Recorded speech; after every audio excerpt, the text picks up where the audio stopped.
Merci pour votre présence à cette réunion sur la fermeture du réseau cuivre. Donc, nous vous remercions pour votre disponibilité. Donc, je suis Benjamin Dulon, je représente Orange. Je suis le directeur des relations avec les collectivités locales des Landes et des Pyrénées-Atlantiques, raison pour laquelle aujourd'hui j'organise et nous animons cette réunion. Je remercie Alain Parot, qui est représentant opérateur d'infrastructure, qui est le directeur de THD 64, qui est également présent. Bonjour Benjamin, bonjour à toutes et à tous.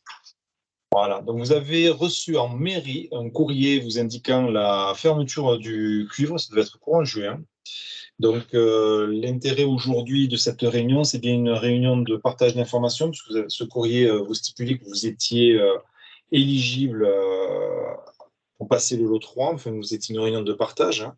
Donc l'objectif, c'est bien de vous présenter ce projet de décommissionnement du lot 3 concernant le cuivre. Si jamais vous aviez des interrogations, nous les prendrons. Donc n'hésitez pas et on répondra de toute façon à la fin de la réunion à quelques questions qui avaient été déjà précédemment posées. Ce qu'il est important de dire avant de commencer, hein, le décommissionnement du cuivre, c'est en aucun cas l'arrêt de la téléphonie ou d'Internet. Le support technologique ou technique change, et pour autant, les activités perdureront. Et bien sûr, Orange est bien attentif et met les conditions nécessaires pour que l'ensemble des acteurs concernés, hein, que ce soit les opérateurs d'infrastructure, les opérateurs commerciaux ou les élus, puissent accompagner les particuliers, les entreprises, donc les administrés également, hein, dans cette transition. Donc, ce que je vous propose, c'est, je vais arrêter la transcription parce que je vois que la transcription a été lancée. Voilà, je vais juste laisser l'enregistrement, pardon. Donc, l'idée, hein, c'est de partager quelques éléments essentiels, hein, ce qu'on va voir dans cette réunion. On va partager aussi sur les communes de votre territoire, les communes qui ont été présélectionnées pour l'O3. On recueillera également vos remarques à ce moment-là. On vous mettra en visibilité en tant qu'élu ou collectivité locale, qu'est-ce que ça va changer et finalement quel sera votre rôle, hein, dans le cadre de ce projet, et le planning des prochaines étapes de décommissionnement. La phase de partage sur les communes présélectionnées pour le lot 3, arrêt du cuivre. Donc, comme je vous l'ai dit, on va partager la liste des communes préidentifiées pour le lot 3, arrêt du cuivre sur votre territoire. Donc, aujourd'hui, ils sont présents 14 communes qui sont dans les communautés de communes de Luis-en-Béarn, Béarn-des-Gaves, Haut-Béarn et Pays de Naye. Donc, cette phase de partage a démarré le 7 juin et se termine bientôt, puisque c'est le 15 septembre. Donc, on a adressé un courrier auprès des communes présélectionnées préalablement en mairie et les réunions d'échange, effectivement, de partage avec les communes et leur écosystème se fait soit en physique ou soit comme aujourd'hui lors d'une réunion via l'outil Teams. À l'issue de la phase de partage, on confirmera la liste définitive des communes retenues, échéance T4 2023, et on reviendra sur le planning durant cette présentation. Donc, je suis accompagné aujourd'hui par Fabien Durchetti, qui est en charge du décommissionnement, du projet de décommissionnement du cuivre dans le département, et notamment pour vos communes. Donc, je te propose, Fabien, de prendre la suite sur cette présentation et de te présenter, si tu le souhaites, également.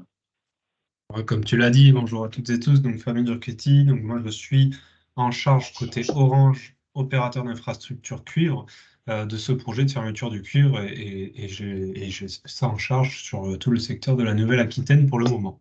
Voilà. Donc Benjamin l'a dit, ça va se faire par l'eau, ça va se faire petit à petit crescendo. Donc effectivement, pour l'instant, on a la chance d'avoir un nombre de communes qu'on peut contacter petit à petit. On peut faire un peu ce qu'on appelle du cocooning, là où dans quelques années, on fermera de plus en plus de communes par lot et on devra faire des réunions où il y aura malheureusement beaucoup de monde et ça sera peut-être un peu plus difficile de répondre aux sollicitations. J'espère que le sens de ce projet, en tout cas, sera un peu plus clair d'ici quelques années, même si on est là pour aujourd'hui vous présenter ce qu'on ambitionne de faire.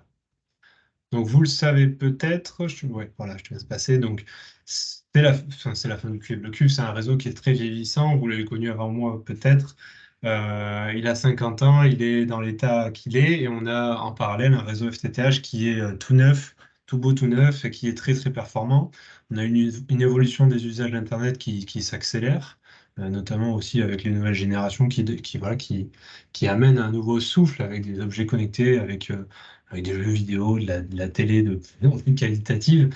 Et on a en parallèle une baisse du nombre de lignes cuivre qui s'affiche entre 2021 et 2022. Donc, entretenir deux réseaux de téléphonie, enfin en tout cas de télécommunications en parallèle, ça n'a pas forcément de sens, hein, d'autant plus que les nouveaux réseaux FTTH, les réseaux fibres, ont été déployés parfois avec les collectivités, les communes, les départements, donc qui ont été financés par ces organismes-là. Et donc, il y a tout intérêt à les remplir, ces réseaux, qui ne demandent qu'à l'être. Et donc, c'est pour ça qu'Orange s'est engagé auprès de l'ARCEP, hein, qui est l'autorité régulatrice des télécoms en France, à fermer ce réseau cuivre, mais évidemment à ne pas le faire n'importe comment, parce que vous le savez, il y a des personnes qui ont le cuivre et voilà, qui ont besoin d'être accompagnées, en tout cas, dans la migration vers une nouvelle technologie.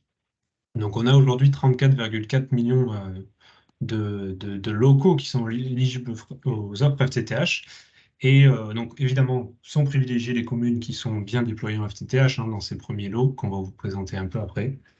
Mais ça, voilà, on ira petit à petit vers des communes qui seront peut-être un peu moins déployées. Mais l'idée, c'est voilà, s'assurer que tout se passe bien et qu'on puisse accompagner les résidents et les personnes qui sont propriétaires d'une ligne cuivre vers une autre solution de substitution.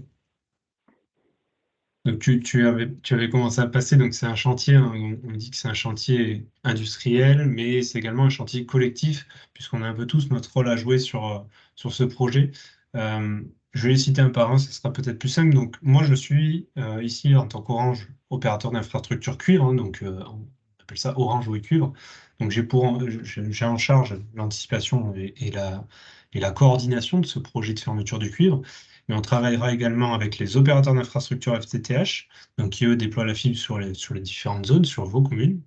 Je tiens à le redire, Orange aussi a une casquette opérateur d'infrastructure FTTH. On dissocie Orange Cuivre et Orange FTTH au même titre que Orange et par exemple un opérateur commercial comme XP Fibre pour bien séparer et qu'il n'y ait pas de communication de données qui soit différente. Voilà. Pardon, XPFIB, c'est un opérateur d'infrastructure J'ai dit quoi? commercial. Opérateur commercial. D'accord, j'étais sur la Bonjour troisième Emmanuel. casquette. Alors je la refais. Donc Orange a trois casquettes. Et Orange Eau et Cuivre, hein, donc là pour le coup c'est l'ancien réseau PTT, France Télécom. Il a également la casquette opérateur d'infrastructure fibre, au même titre d'XP Fibre, mais il a également une troisième casquette qui est l'opérateur commercial Orange. Donc ces trois casquettes, donc elles sont complètement différenciées. On ne peut pas communiquer avec ces trois casquettes pour des raisons j'ai oublié le mot Benjamin, mais De compliance, voilà. le terme m'échappe en français, excusez-moi. Et bonjour Emmanuel. Et de non-discrimination. Voilà, donc effectivement, il y a des règles, bonjour, c'est Xavier, il y a aussi des règles sur le respect de la concurrence notamment, et donc Voilà. l'ARCEP, hein, puisque vous voyez que l'ARCEP est dans le slide, est là pour justement bien créer les conditions réglementaires que chaque opérateur doit respecter et que les différentes réglementations sont bien correctement appliquées. Et bonjour Xavier. Et tu vas te présenter comme ça. Oui, alors je l'ai mis un petit peu dans la conversation. Donc, Xavier Terop, je suis à la direction des réseaux d'Orange pour le Grand Sud-Ouest. Et donc, je travaille avec l'équipe nationale de Muriel Germain qui pilote la fermeture du cuivre pour toute la France, et donc Métropole et Dom-Tom. Et donc, je suis directeur du programme, moi, pour les régions Nouvelle-Aquitaine et Occitanie, avec entre autres en charge la conception des programmes, c'est-à-dire les différents lots dont on va parler juste après. Donc, la conception des programmes, des échanges avec les différents opérateurs et tout ce qui est le suivi au global sur le programme qui va durer jusqu'en 2030 et un petit peu au-delà, quand on va en parler notamment sur la partie de la dépose des réseaux cuivre. Alors pour le coup, j'en profite pour me présenter à tous, puisque tout le monde vient d'arriver. Donc Isabelle Galaga-Blettery, je suis responsable réglementaire chez XP Fibre et je suis le contact national qui coordonne le programme de fermeture du cuivre. Voilà, en lien avec l'ensemble des partenaires, Orange Cuivre essentiellement, sur l'ensemble des plaques où XP Fibre est l'exploitant du réseau FTTH. Ok, merci. Donc nous étions sur la vue d'ensemble d'un chantier collectif et on est en train de balayer les acteurs. Je te laisse, Fabien, continuer. Voilà, ça fait un peu la transition. Effectivement, sont conviés à ces réunions de partage les opérateurs d'infrastructure fibre, pardon, puisqu'on doit partager effectivement la liste des communes qui sont présélectionnées non seulement aux élus, hein, pour vous permettre d'avoir des informations, vous permettre de connaître le sens de ce projet, mais aussi de mener d'éventuelles réserves et de poser d'éventuelles questions aux opérateurs d'infrastructure FTTH qui déploient sur vos communes.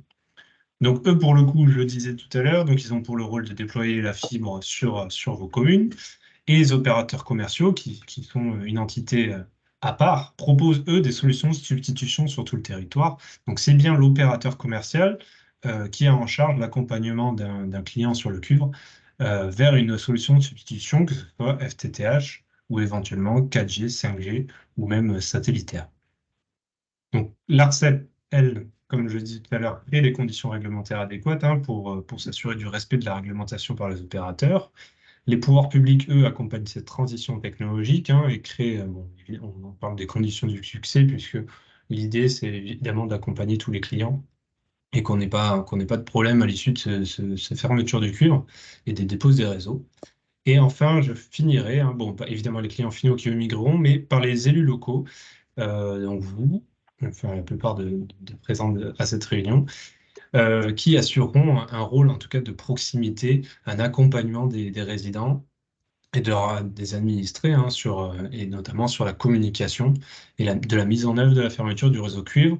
Et vous serez accompagné, vous le verrez, on vous le présentera à la fin de cette présentation, des documentations qui sont créées par la Fédération française des télécoms et qui permettent voilà, de communiquer largement vers les résidents et de façon simple. Voilà, et donc, on insiste bien à ce moment-là sur ce slide pour bien rappeler, enfin, pour bien mettre en avant que les élus locaux, ils ne sont pas du tout là en tant que commercial. Ils ont mis un rôle d'accompagnement. On va en parler un petit peu ce qu'on appelle accompagnement.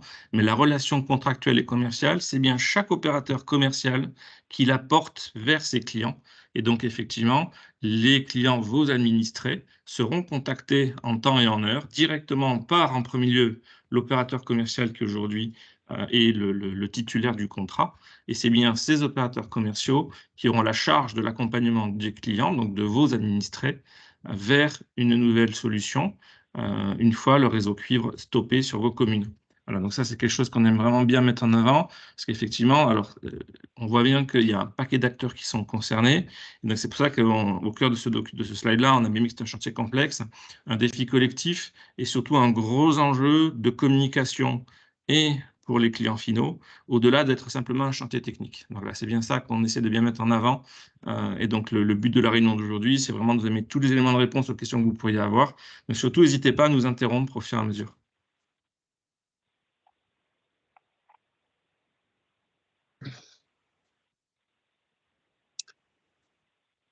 Très bien. Je ne sais pas si... Oui, T'es en mute, Fabien. Ça marchait pas Ouais. bien. Je disais donc, ce projet de fermeture du cuivre, il se fait par étapes. Donc, il y avait évidemment la notification de la fermeture du cuivre dans une commune. Et après, il y a deux grandes étapes, j'ai envie de dire, avant la dépose du réseau. La dépose du réseau, je pense que c'est assez clair pour tout le monde, hein. Une fois que ce réseau cuivre il sera vide, on n'aura aucun intérêt à conserver les câbles qui sont visibles ou invisibles, mais également les équipements du type armoire de sous-répartition qui sont dans la rue et qui encombreront pour rien notamment les trottoirs. Voilà. Et donc, deux types de fermeture entre ces deux étapes, c'est la fermeture commerciale et la fermeture technique. La fermeture commerciale, c'est Pardon, je précise dans les équipements, juste un point, mais vous confirmez que les poteaux resteront bien en place. Oui, c'est alors vrai. c'est souvent une question qui intervient. Donc, quel que soit l'endroit où nous avons nos infrastructures Orange, donc nos poteaux ou nos conduites, y compris donc partout où nous ne sommes pas l'opérateur fibre qui déploie. Nous commercialisons une offre qui s'appelle l'offre génie civil boucle locale optique, qui permet à n'importe quel opérateur d'infrastructure fibre d'avoir accès à ces infrastructures, donc poteaux et conduites. Et donc, effectivement, une fois les réseaux cuivre démontés, donc on est dans une échéance assez lointaine, on en parlera juste après, naturellement, nous continuerons à entretenir ces équipements, donc avec de la maintenance préventive et curative. Et donc, effectivement, donc, tous ces poteaux et ces conduites seront maintenus. Il faut savoir aussi qu'au-delà des réseaux fibres, il y a notamment aussi les réseaux mobiles de divers opérateurs qui passent par ces infrastructures. Et donc, effectivement, voilà, il n'y a pas simplement le cuivre aujourd'hui qui passe dans nos conduites et sur nos poteaux. Donc, c'est un vrai enjeu pour Orange en tant qu'opérateur d'infrastructures passives de bien continuer à maintenir et exploiter ces équipements. Merci. J'ai une question connexe par rapport à cela, par rapport le maintien des poteaux et les obligations d'Orange de maintenir son génie civil. De la même manière, est-ce que dans les cas d'enfouissement, Orange prévoit bien d'avoir toujours ce rôle d'organiser les infrastructures pour recevoir en souterrain les infrastructures enfouies, à Alors, enfouir? effectivement, vous parlez des opérations de coordination dissimulation. Donc, partout où nous possédons des infras aériennes et où, par exemple, il y aurait un rond-point qui se construit, donc là, on parle de coordination, ou alors une mairie qui fait des travaux d'enfouissement sur une artère donnée. Donc là, ça va impacter tous les réseaux, hein, électriques et téléphoniques, et donc téléphoniques au sens large. Et donc, effectivement, en tant que propriétaire de ces infras, nous continuerons à être l'acteur correspondant au niveau des élus. Et donc, avec tous les mécanismes qui sont aujourd'hui en place, hein, sur les mécanismes de financement notamment, continueront à s'appliquer de la même manière. Merci. Donc, je le disais tout à l'heure, hein, la fermeture du cuivre se fera par lots successifs hein, qui comprendront de plus en plus de communes. Et on distinguera deux types de fermetures qui auront lieu, une assez vite et une un an après. Donc la fermeture commerciale, ça sera l'arrêt de la commercialisation des offres sur le cuivre. Donc une commune qui sera présélectionnée dans un lot, on fera d'abord ce qu'on appelle une fermeture commerciale. Donc il ne sera plus possible de prendre un abonnement sur le réseau cuivre. Et on aura un an après cette fermeture commerciale, une fermeture technique où là, ça sera la coupure des services cuivre. Donc, on devra s'assurer, évidemment, que tous les clients sur le cuivre aient migré sur une autre solution de substitution. Donc, le premier enjeu, je ne l'ai pas dit, mais la fermeture commerciale, évidemment, on s'assurera par le biais de divers gouvernances avec les opérateurs d'infrastructure fibre que chaque personne soit éligible au FTTH. Donc, c'est ce qu'on appelle la complétude. On s'assurera qu'il y ait 100% de complétude sur chacune des communes qui sont dans chaque lot successif. Et on s'assurera dans un second temps que le réseau cuivre, il se vide. Voilà, on prend souvent l'exemple de la baignoire. On a une baignoire de clients cuivre d'à peu près 15,8 millions de lignes cuivre actives. Donc pour vider cette baignoire, on va commencer par fermer le robinet, c'est la fermeture commerciale. Et ensuite, voilà, on ouvrira les vannes hein, pour que les clients migrent massivement vers d'autres solutions, et notamment la fibre, d'ici évidemment à 2030. J'ai une question. C'est maire de Bust. Oui. L'arrêt de la commercialisation, en fait, de fait, elle est déjà faite, puisque sur Bust, on ne peut plus se connecter. On change de contrat, on passe automatiquement en fibre, si on est éligible. Alors, ça veut dire que là, c'est une petite subtilité. Depuis maintenant 2 ans, il existe ce qu'on appelle la fermeture commerciale à l'adresse. Donc, c'est un processus qui a été engagé avec l'ARCEP et les différents opérateurs d'infrastructures fibre, qui fait que conjointement, nous validons à peu près 3 lots par an, donc un lot tous les 4 mois, sur lesquels nous ajoutons des communes et des adresses, pour lesquelles, au niveau du grand public, effectivement, pour commencer pour accélérer l'image que Fabien utilisait, hein, le vidage de la baignoire. Donc, pour les clients grand public exclusivement aujourd'hui, quand vous êtes sur une adresse qui a été taguée fermeture commerciale à l'adresse, où tous les opérateurs ont donné leur accord, donc c'est vraiment un chantier qui est collectif, une fois encore, donc avec une validation en multilatéral ARCEP, effectivement, si un client veut changer d'offre ou s'il déménage et qu'il emménage sur une commune où l'adresse en question est taguée fermeture commerciale à l'adresse, il va lui être demandé de basculer vers la fibre. Néanmoins, dans ce cadre de fermeture commerciale à l'adresse, il y a un grand nombre excusez-moi, je cherche mon mot.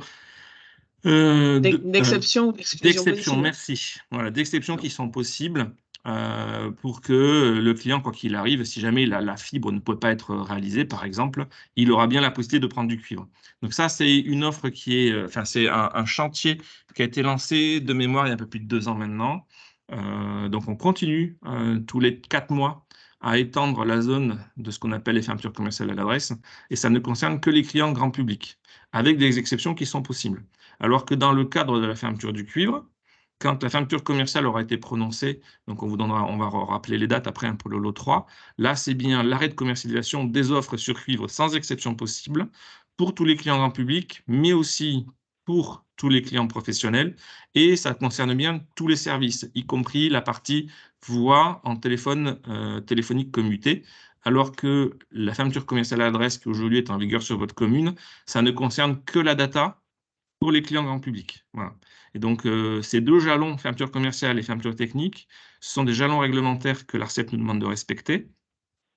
Et donc, pour compléter, on doit les annoncer 36 mois à l'avance. Alors, pour diverses raisons, hein, le but, c'est notamment de permettre aux opérateurs commerciaux d'avoir le temps de venir s'interconnecter sur les différents réseaux fibres pour justement bien pouvoir accompagner leurs clients. Vous verrez que c'est un sujet qui est très important et dans les critères qui sont utilisés pour sélectionner les communes, ça rentre notamment en ligne de compte. Voilà, est-ce que j'ai répondu à votre question? Oui, oui, tout à fait, c'est bon. Donc, de mémoire, sur ma direction du Grand Sud-Ouest, j'ai un peu moins de 9 millions de lignes aujourd'hui de logement et je dois être à plus de 4 millions d'adresses qui sont fermées commercialement à l'adresse aujourd'hui sur des communes qui sont complètement en dehors des lots de fermeture du cuivre. Voilà. Très bien, je te laisse reprendre la main. Voilà, donc là, on vous présente le planning, le fameux planning qui, pour le coup, porte un peu tout le sens de ce qu'on a dit précédemment. Donc, le plan de fermeture de cuivre, il se fait par lot, c'est ce que je disais, donc il y en a 7.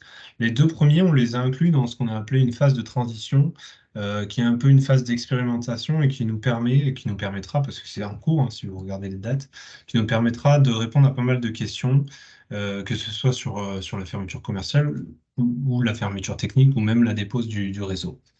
Donc, ce qui nous intéresse ici aujourd'hui, c'est le lot numéro 3, où la fermeture commerciale se passera le 31 janvier 2026. Donc, je répète, date à laquelle on ne pourra plus prendre d'abonnement sur une ligne cuivre. Et janvier 2027, où ça sera l'arrêt des services cuivre, et sur ce lot numéro 3. Ensuite, si on regarde les volumes, hein, vous pouvez voir que ce que j'ai dit, c'est que les deux premiers lots, c'est un peu une phase d'expérimentation. On avait à peu près 3% des logements alors je crois que c'est Métropole et Drumcom, hein. Donc voilà, ça représente des petits volumes. Cumulé, on aura 8% avec le lot 3, donc ce qui nous permettra encore de faire un peu ce qu'on appellera du cocooning aussi via les critères de sélection, avoir des communes qui sont bien déployées en FTTH. Voilà, donc on pourra s'assurer hein, vraiment que tout se passe bien. Et pour le coup, sur les 4 derniers lots, les lots 4, 5, 6, 7, on fermera au cuivre quasiment 75% des logements en France. Voilà, donc ça va fortement s'accélérer. Et une deuxième chose qui est à retenir, c'est la date du 31 janvier 2026, qui est la fermeture commerciale pour le lot numéro 3, mais également pour tous les lots suivants. Donc le 31 janvier 2026, en fait, c'est la fermeture commerciale pour l'ensemble des communes du territoire. Donc, ce calendrier, en fait, il tient compte du plan France Très Haut Débit qui a été lancé par le gouvernement français, qui vise à ce que l'essentiel des logements en France, donc métropole et dom-tom, soient fibrés à fin 2025. C'est pour ça qu'effectivement, on a aussi articulé ce plan de fermeture du cuivre avec 2 phases qui se déroulent. Donc, la phase d'expérimentation avant cette date et la phase vraiment en mode industriel après cette date-là. Donc, ce slide-là, c'est pour vous montrer un petit peu effectivement les différents critères et le processus qui sera appliqué sur chacun des lots pour valider en fait les communes que nous allons embarquer. Donc, c'est le processus qui a été utilisé sur les lots 1, 2 et 3, qui sera mis en application à la fin de cette année pour construire le lot 4. Et donc, je vais vous montrer un petit peu effectivement comment ça s'imbrique et pourquoi on a un processus itératif pour chaque lot et pourquoi en fait, à date aujourd'hui, on ne dispose pas d'un programme global qui vous dirait dès maintenant, mais finalement sur le département 64, sur les X communes du département, dans quel lot elles seront. Donc, on avance vraiment lot par lot. Et à chaque fois, on a 3 étapes. Une étape, on fait la présélection. Donc ça, c'est moi en tant que directeur de programme qui applique les différents critères. Une étape, donc c'est ce qu'on fait aujourd'hui, la phase de partage, où on partage avec l'ARCEP. Donc ça a été fait, que je ne me trompe pas, le 6 juin, donc la multilatérale ARCEP du 6 juin. Les opérateurs commerciaux, les opérateurs d'infrastructure FTTH et les délégants, ils ont reçu, comme les élus locaux, un courrier de la part d'EWF, donc la branche opérateur d'opérateurs d'Orange, qui les a informés du lancement de cette phase de partage. Cette phase de partage se déroule donc du 7 juin au 15 septembre. L'enjeu, c'est de recueillir le retour de chacun de ces acteurs avec les éventuelles réserves qu'il pourrait avoir. On va en parler juste après. Et donc, cette phase de partage qui se termine le 15 septembre va être suivie d'une phase de consolidation qui devrait durer en gros entre 3 et 4 semaines. Cette phase de consolidation va nous permettre d'afficher dans la multilatérale ARCEP du mois de novembre, finalement, la liste des communes que nous proposerons de manière définitive. Et cette liste, elle devrait donc être officialisée sans doute vers fin novembre sur donc, les communes officiellement retenues sur le lot 3. Donc, pour vous donner quelques chiffres, sur mon lot 1, j'avais, que je ne me trompe pas, une vingtaine de communes. J'en ai eu 3 qui ont demandé à glisser, donc on les a plutôt fait glisser sur le lot 2. Sur le lot 2, j'avais 207 communes et j'en ai retenu 196 pour divers critères. Donc des élus locaux qui ont demandé à glisser plutôt sur le lot 3. J'ai une commune où un préfet nous a demandé de retirer la commune pour des raisons administratives.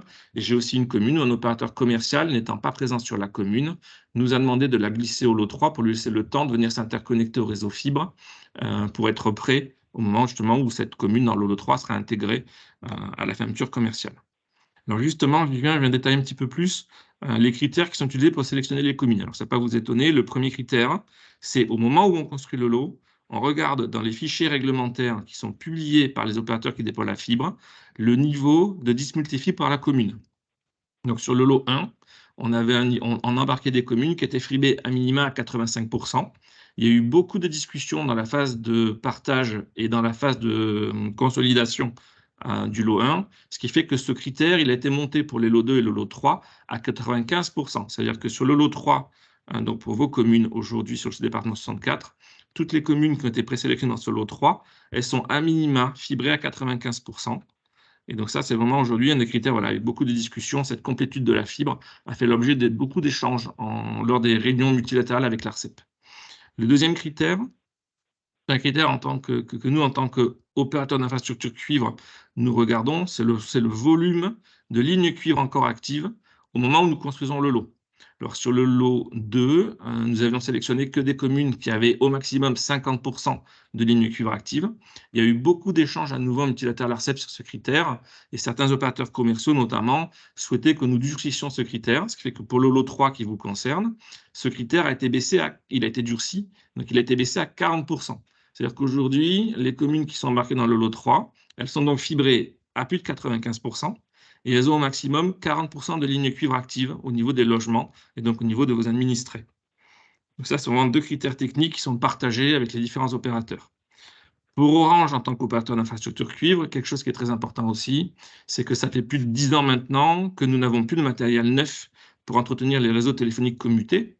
Et donc, au fur et à mesure que nous déployons les lots de fermeture du cuivre, nous regardons comment nous pourrons récupérer du matériel RTC. Et pour pouvoir faire ça, il faut que nous puissions fermer des zones entières de centraux téléphoniques historiques.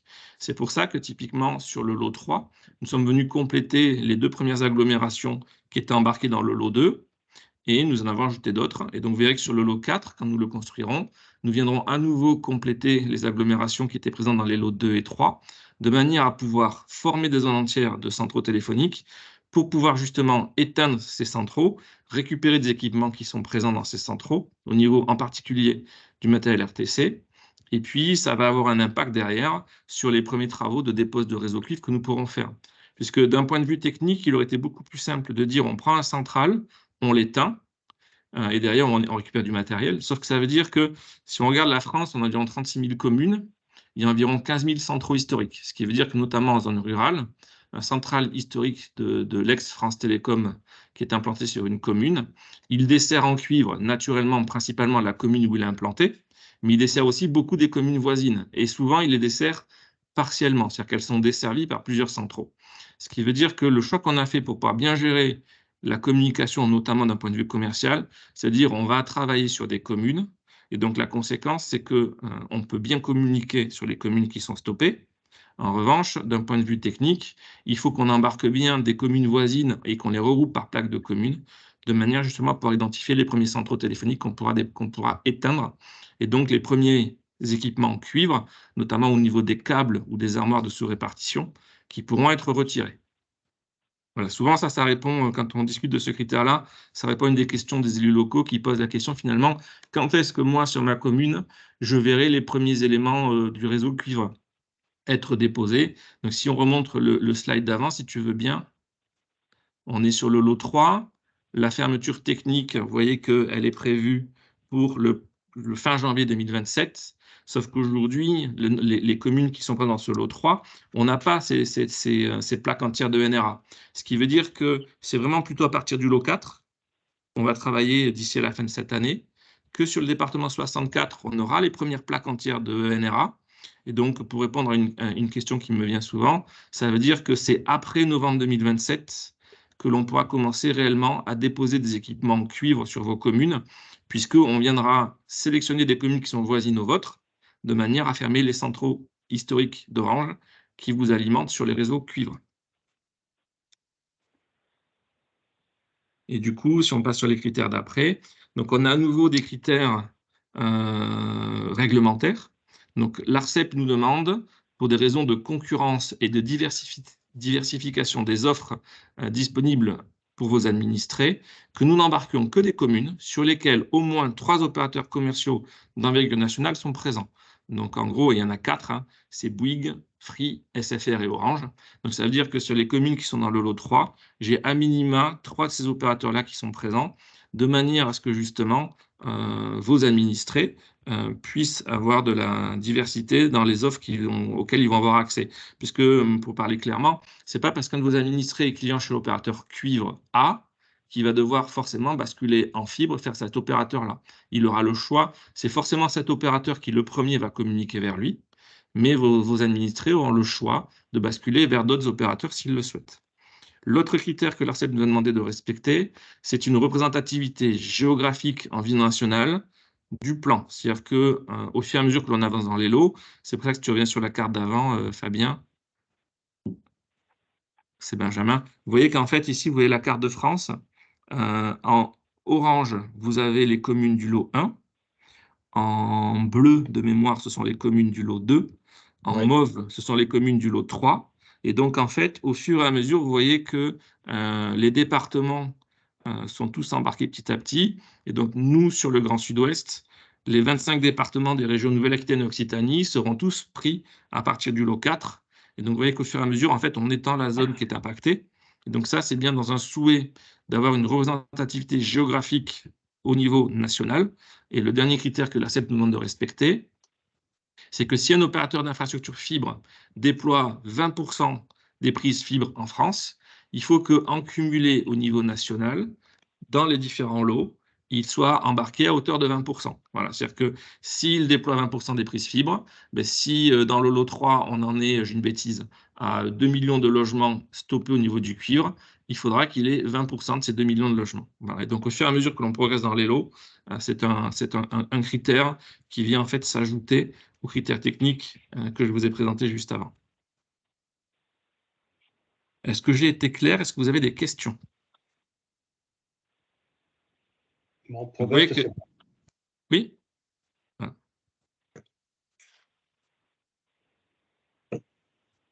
Allez, c'est bon, on peut continuer, Xavier, je pense.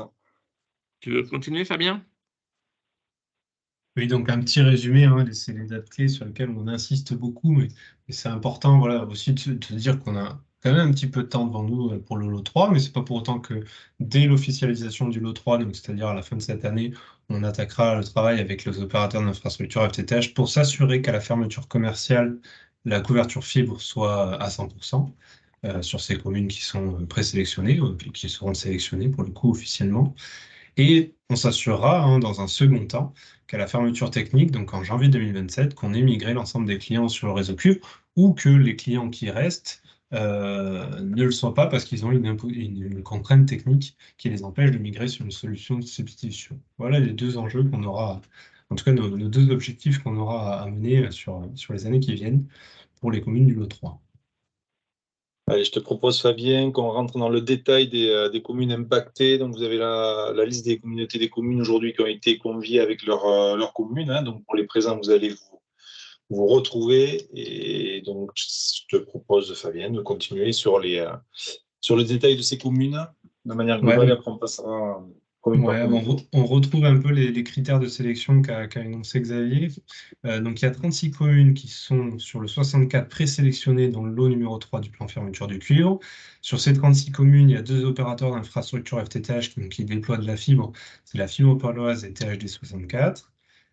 Les 4 opérateurs commerciaux d'envergure nationale sont bien présents sur toutes ces communes. Donc 18 875 logements environ, hein, pour l'ensemble de ces communes, qui représentent un taux de couverture de 97,8% éligible FTTH. Alors, je suis désolé pour les opérateurs d'infrastructure FTTH, c'est des données qui ne sont pas forcément à jour d'hier. Donc, ils ont peut-être des données qui ont peut-être quelques mois et qui ont peut-être évolué de quelques pourcents depuis notre édition. Donc, si on prend par exemple, pour vous donner une idée, hein, sur les 18 875 logements qui sont présents dans ces 36 communes, il y en a 408 seulement qui ne sont pas éligibles au FTTH. Alors évidemment, hors programme immobilier neuf. Donc ce qui veut dire, c'est qu'en fait, c'est ce que je le disais juste avant, hein, à la date de fermeture commerciale, on devra s'assurer que ces 408 logements aient la possibilité de migrer sur du FTTH. Et le dernier critère qu'on énonçait, c'est le taux d'occupation du réseau cuivre. Donc c'était obligatoire de toute façon pour être présélectionné dans ce lot numéro 3. Donc les 36 communes ont un taux de ligne cuivre inférieur à 40%. Et on va passer dans le détail des communes qui vous concernent. Ouais, donc je crois que ça démarre ouais, non, je ne suis pas sûr, mais donc c'est. Ah oui, d'accord, c'est un tri par communauté de communes. Donc là, C'est c'est un la tri par communauté de communauté communes. de communes. Alors Ouais. pour information, sauf erreur, sur ces communes-là, il n'y a pas de représentant sur le pont, mais enfin vas-y, je te laisse détailler pour celles qui aborderont la Bah, présentation plus tard. ouais, je vous donne l'exemple, le détail, hein, de ces tableaux qui sera valable pour chaque communauté. Donc la première colonne va retrouver le nom des communes. Donc la troisième colonne, le nombre de communes. Bon, évidemment, dans l'IPE, c'est la même chose. Et après, ce qui est important, c'est le nombre de logements publiés, le nombre de logements déployés. Donc, nombre de logements publiés, c'est ce qui est, c'est le nombre de logements répertoriés, en fait, hein, par l'opérateur d'infrastructure. Je laisserai détailler, hein, si les OIFTTH, si vous voulez expliquer mieux que moi. Donc, dans le fichier, ce qu'on appelle le fichier IPE, c'est un fichier que tous les opérateurs d'infrastructure FTTH doivent remplir et qui nous permet en fait d'avoir une vision à date sur ce qui est déployé, en cours de déploiement ou éventuellement bloqué pour des raisons diverses et variées. Et ça leur permet également de donner le justificatif de ce blocage. Et sur les 3780 logements qui sont publiés sur cette communauté de communes, il y en a 3682 qui au final sont éligibles au FTTH. Alors, je rebondis sur le chiffre que tu viens de donner, Fabien. Quand on vous dit, par exemple, tout à l'heure qu'un des rôles attendus des élus locaux, c'est un rôle d'accompagnement, de facilitateur, c'est typiquement, si vous voulez intervenir à côté au IFTTH, n'hésitez pas à me compléter. Par exemple, quand on a des accords syndics qui sont bloqués, parce que l'Assemblée générale, l'accord n'a pas été validé dans l'Assemblée générale, on a le câblage de certains immeubles d'un point de vue vertical qui n'a pas pu être réalisé. Donc, on a justement des immeubles comme ça qui ne sont pas déployés. Donc, voilà, une des actions sur lesquelles vous pourriez être amené à être sollicité, c'est de manière à accompagner l'opérateur fibre pour qu'il puisse communiquer avec ces différents syndics sur lesquels les accords seraient bloqués, pour justement débloquer ces logements qui sont encore aujourd'hui à déployer. Ça peut être aussi, à certains endroits, des permissions de voirie sur lesquelles on sera amené à vous solliciter pour les avoir dans des délais plus rapides. Ça peut être aussi des cas spécifiques sur lesquels il y aurait des plantations de poteaux qui seraient nécessaires avec, par exemple, donc, certains refus, où nous serions amenés à étudier d'autres parcours. Et donc, c'est vraiment sur des actions plus spécifiques de ce point de vue-là que vous pourriez être sollicité en tant qu'élus locaux pour justement venir chercher ces dernières prises qui sont encore à déployer aujourd'hui. Des besoins Si vous voulez d'élagage intervenir, aussi, Alain. par exemple. Tu dis, Benjamin? Je disais des besoins d'élagage aussi pour déployer la fibre. Aussi, exactement. Ok, là tu viens de bien résumer en fait les échanges qu'on a avec les mairies et les principaux blocages qu'on rencontre. Et on discute avec les mairies sur tous ces sujets-là, bien sûr. Okay. Après, dans les sujets, je pense que de soutien et de support qu'on souhaiterait avoir avec les communes, hein, de manière générale, il y a deux sujets. Je pense que c'est celui de la certification des adresses qui qui est un élément dans la base d'adresse nationale, qui est un des éléments sur lesquels les OI s'appuient également pour s'assurer de la complétude, hein, le fait que tous les logements sont bien identifiés dans le fichier IPE. Hein. Donc, récemment, il y a un décret d'application qui est sorti qui vise à accélérer cette mise à jour de la base d'adresse nationale, qui va devenir une obligation à partir du 1er janvier 2024 pour les communes de plus de 2000 habitants et juin 2024 pour les communes de moins de 2000 habitants, et qui est important pour accompagner la fermeture du cuivre. Voilà, l'idée que nos référentiels soient en cohérence également avec l'identification que font les communes qui nomment et qui adressent les habitations, hein, que tous les logements et locaux à usage professionnel sont bien rendus raccordables à la fibre. Ça, c'est le premier point. Et un autre point, dans tous les référentiels, enfin dans tous les chiffres que Orange annonce, systématiquement, c'est précisé que c'est hors immobilier neuf. Évidemment, par principe, normalement, l'immobilier neuf n'a pas d'accès cuivre, donc il n'est pas directement concerné par une fermeture du cuivre. Mais en tant qu'opérateur d'infrastructure, c'est important pour nous que ces nouveaux locaux soient raccordables au FTTH. Et là-dessus, on a également besoin de l'accompagnement des communes pour qu'elles pensent bien à inviter tous les demandeurs et les détenteurs de nouveaux permis de construire à ce qu'ils se mettent en contact avec l'opérateur d'infrastructure dans les meilleurs délais afin que leur programme soit intégré au déploiement de la fibre. Ok, merci pour cette précision. Est-ce que Fabien, pour la communauté des communes de l'Œil en Béarn, c'est bon? Est-ce qu'on passe? Oui, tu peux passer. Allez, en même temps qu'il y a la mer de Jasse, donc c'est Béarn des Gaves.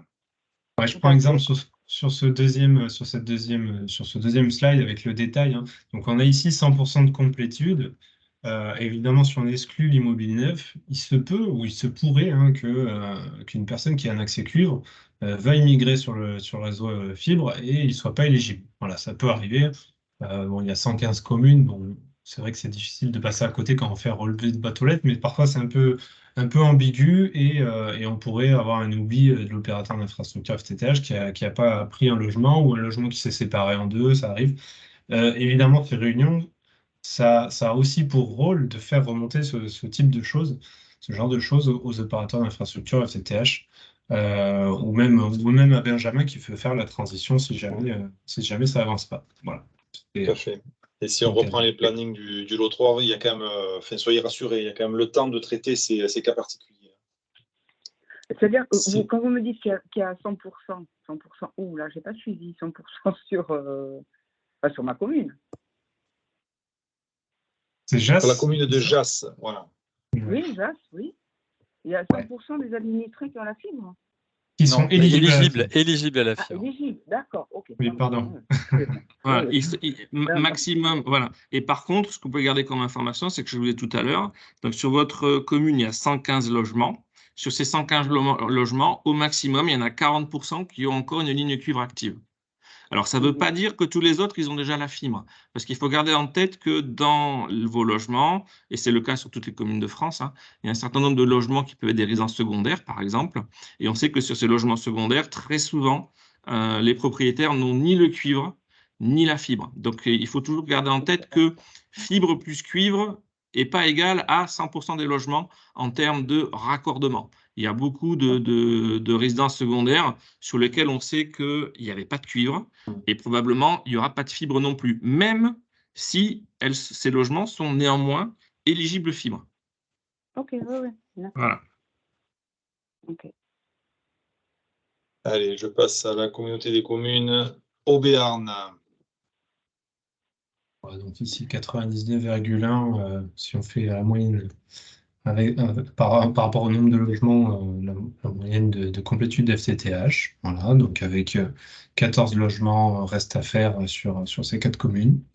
On a la commune de Pression là, qui est présente autour du pont, donc il y a sur 196 logements, il y en a 192 qui sont éligibles, donc avec un taux de complétude à 98%.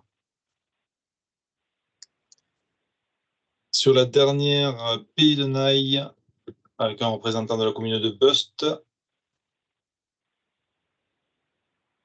Donc, là, vous avez les chiffres également sous les yeux. Pour la commune de Bust, vous êtes à 98,7% de complétude, il reste 5 logements. C'est des choses qui devraient se faire, rapidement. Est-ce que vous avez des questions sur le détail au niveau de ces communes? Si vous avez... Pour Bust, non. Je n'ai pas connaissance des gens qui ne sont pas éligibles, parce qu'en général, ils râlent, mais pour le moment, personne m'en a parlé, donc je ne sais pas qui c'est. Voilà. Avec aussi, comme le disait Fabien tout à l'heure, hein, peut-être qu'aujourd'hui, c'est 100%. C'est à date où on a fait les slides, hein, ces chiffres étaient... c'était les chiffres du mois de juin de mémoire, hein, il me semble-t-il. Donc, côté XP Fibre, hein, si vous constatez un décalage, ne soyez pas surpris de ce décalage-là qui est lié à l'extraction des données au mois de juin. Donc, normalement, on va dire, c'est au pire, les chiffres que vous voyez. Hein.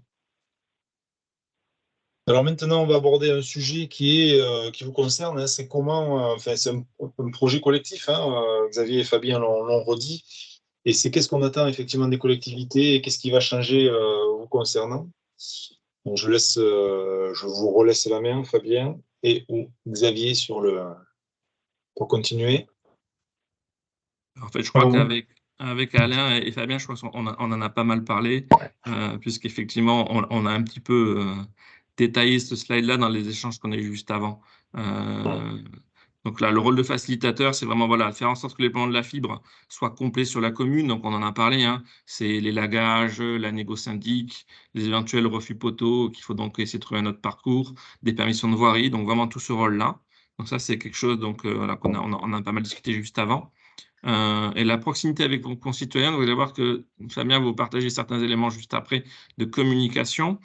On a beaucoup d'échanges au niveau de la direction de programme avec les services de l'État et avec la Fédération française des télécoms et avec l'ARCEP naturellement. Le but, c'était d'arriver à mettre en place une communication qui soit neutre, donc sans logo d'opérateur, que vous pourrez utiliser dans vos communes, donc à la fois avec des affiches que vous pourrez utiliser dans le hall de vos mairies, des modèles d'articles si vous souhaitez communiquer dans une gazette municipale ou donc des articles papier, on va dire, hein, ou lors des articles plutôt pour de la communication digitale.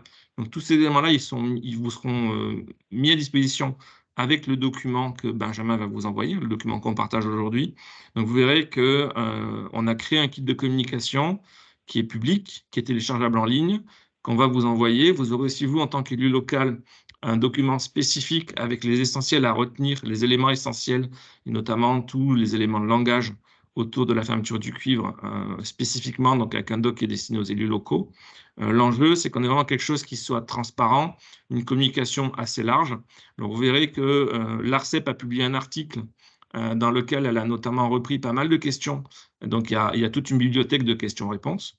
Vous verrez que nous, dans les documents qu'on vous enverra, il y en aura aussi. C'est les principales questions qui reviennent, que l'on a collectées depuis les premiers échanges sur les expérimentations, puis les lots 1 et 2, et qui du coup on utilise pour le lot 3. De la même manière, vous verrez que sur le site servicepublic.fr, il y a eu un premier article qui a été publié à la fin du premier semestre, dans lequel vous retrouvez aussi donc des éléments publics de communication qui sont donc largement diffusables, que les administrés et nos concitoyens peuvent consulter en direct, mais que vous, en tant qu'élus locaux, vous pouvez aussi reprendre dans votre communication. Ok, donc merci. Donc la communication, vous l'avez compris, est un élément important vous concernant. Et puis effectivement, on compte sur vous aussi pour faciliter la fin du déploiement. Un petit rappel sur l'O3, le planning de phase de partage. On l'a beaucoup évoqué, hein, on est toujours en phase de partage entre le 7 juin et le 15 septembre. Il y a une multilatérale ARCEP qui est prévue au mois de novembre. Tu dois avoir la date précise peut-être, Xavier. Elle n'est pas encore calée. Il n'y en a pas eu au mois d'août, il y en a eu une en juillet, il y en a une qui est prévue dès le mois de septembre, je pense, là, d'ici une dizaine de jours. Donc voilà, donc il y en aura une en octobre, une en novembre. Donc effectivement, ça prendra un petit peu de temps pour finir la date exacte de la multilatérale ARCEP du mois de novembre. Ok, donc l'objectif sera de valider définitivement les communes du lot 3.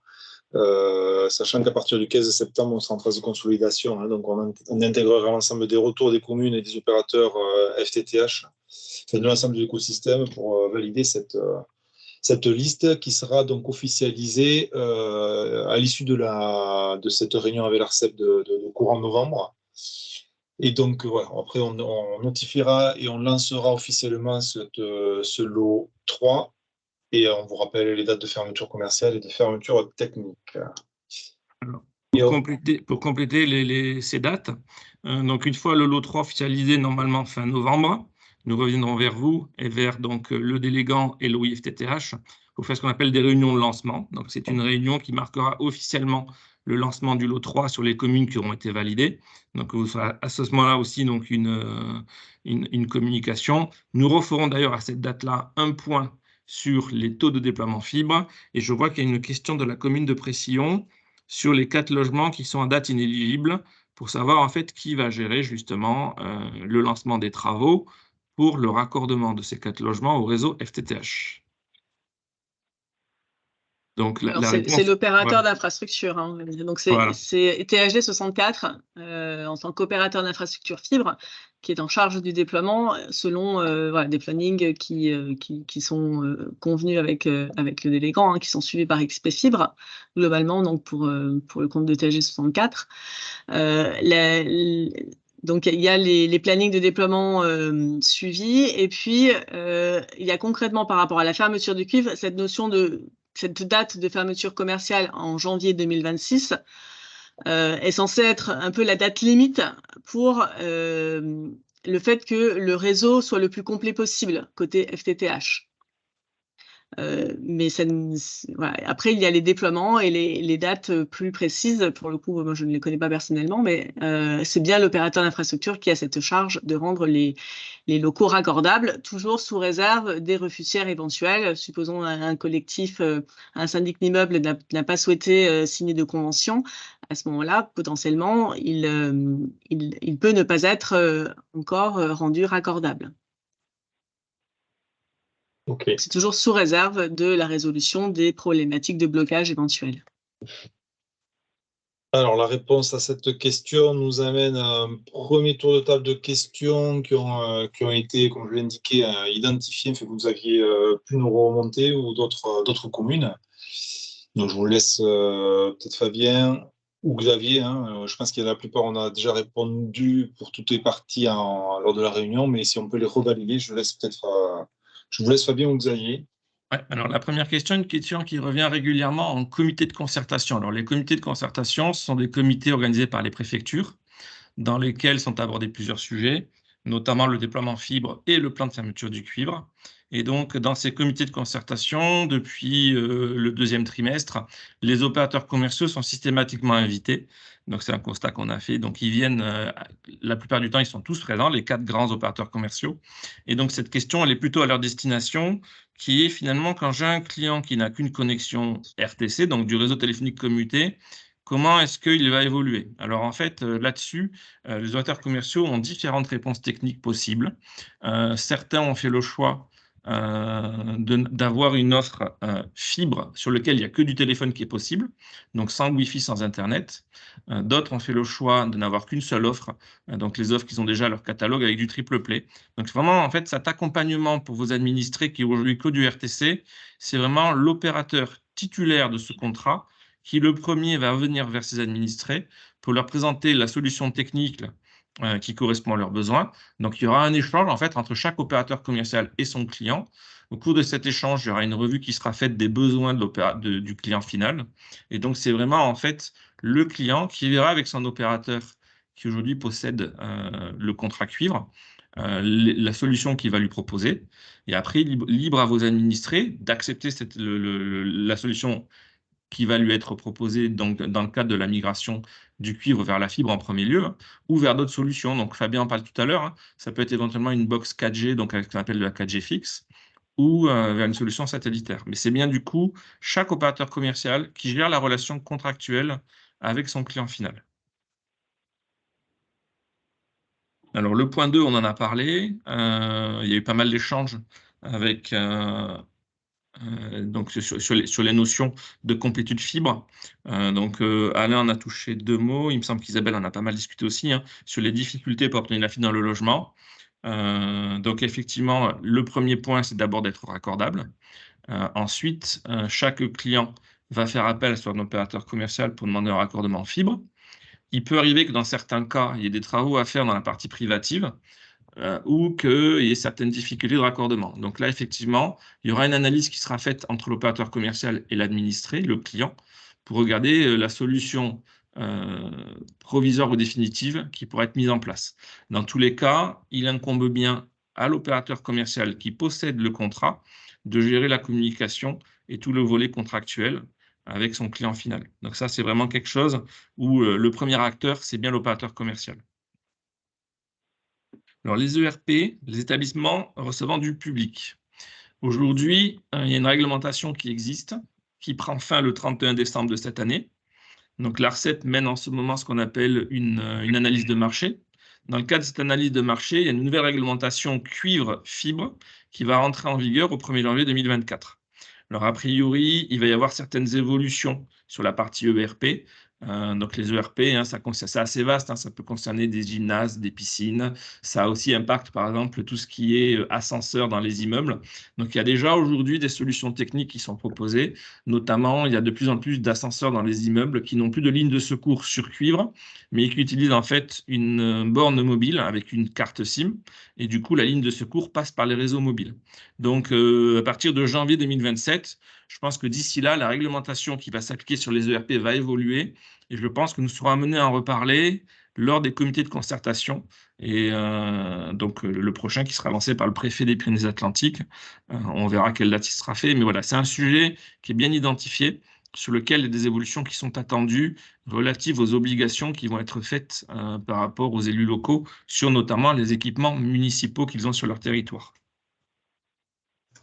J'ai un cas concret, la Bust. Oui, oui.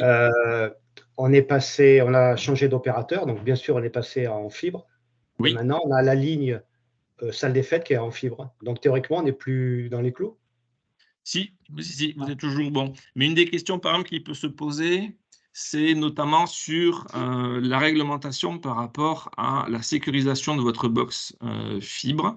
Parce qu'une des questions qui me revient régulièrement, c'est que les lignes RTC étaient auto-alimentées, sous réserve que vous ayez un téléphone qui soit alimenté par la ligne. C'est que si vous aviez branché un téléphone sur votre ligne RTC qui était relié au 220 volts, par exemple, vous savez, pour tous les téléphones avec une base DECT, les téléphones sans fil, vous avez la même situation qu'aujourd'hui, c'est que si vous avez une coupure de courant, ben votre téléphone, ou aujourd'hui votre box, en fait, elle est coupée aussi, puisqu'elle n'est plus alimentée par les réseaux électriques d'Enedis.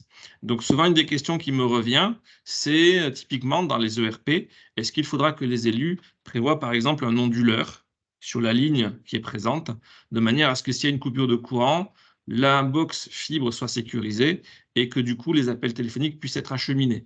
Puisqu'en général, sur les réseaux fixes, 99,99% des équipements fixes de tous les opérateurs sont secourus.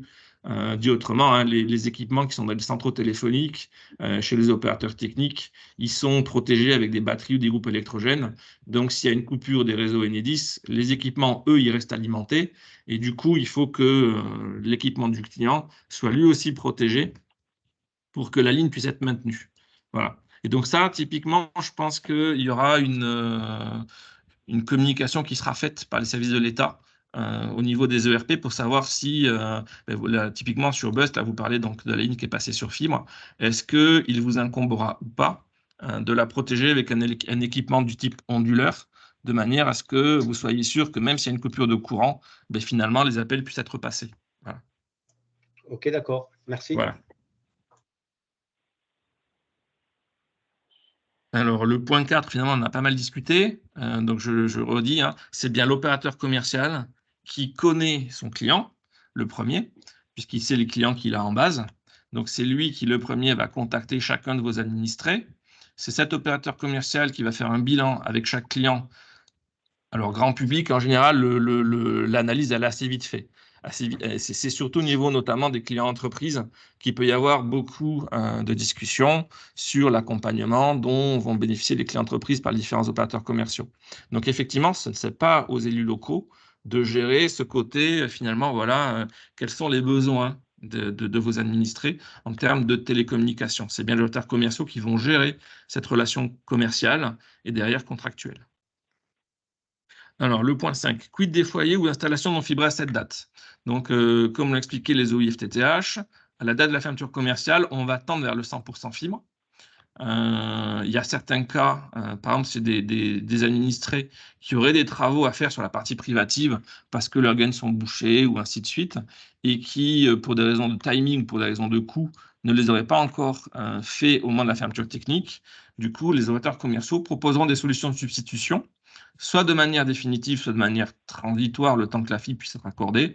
Alors, il faut savoir qu'aujourd'hui, elles sont de deux natures principalement, hein. Les 4 grands opérateurs commerciaux ont tous des offres sur leur réseau mobile avec ce qu'on appelle des box 4G fixes qui permettent de proposer des services. Donc, les clients qui, à cette date, ne seraient pas fibrés, ils pourront se rabattre vers solutions de substitution, à savoir aussi que, de mémoire, si je ne me trompe pas, en 2019, l'État français a demandé aux opérateurs commerciaux que 100% du territoire soit couvert par une solution très haut débit. Alors, pour l'ARCEP, ça démarre à 30 mégas. C'est pour ça que les grands opérateurs commerciaux ont aussi des offres satellitaires à leur catalogue.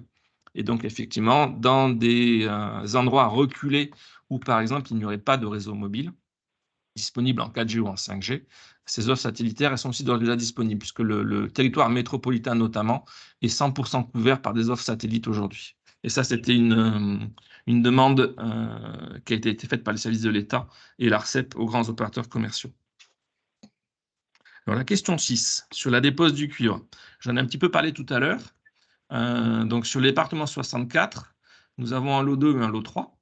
Nous avons donc quelques communes en cumulé sur quelques comités d'agglomération. Les communes aujourd'hui qui sont identifiées ne nous permettent pas encore de fermer des centraux téléphoniques complets.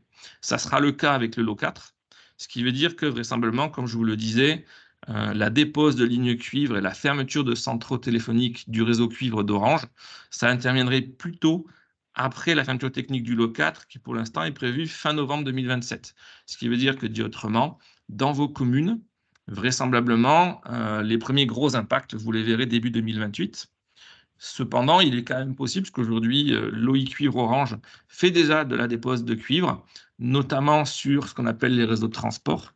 Donc, il y a quand même, au fil du temps, certains câbles qui sont déjà déposés. Ça nous sert d'ailleurs pour...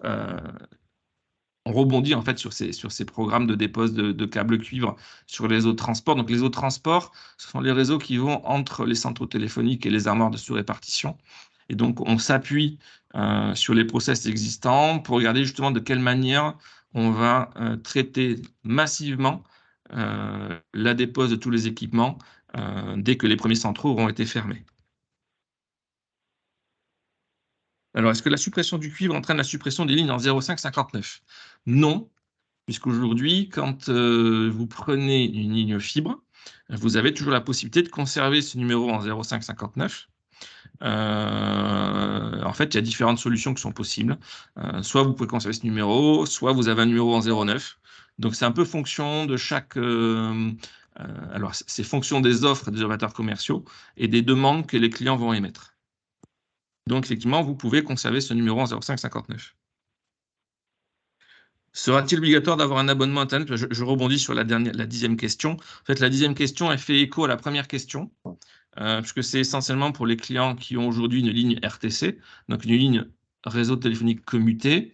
Donc, c'est ce que j'expliquais, hein, les différents opérateurs commerciaux n'ont pas fait le même choix technique. Donc, pour certains opérateurs, oui, il sera obligé d'avoir un abonnement Internet pour une ligne en 0,559.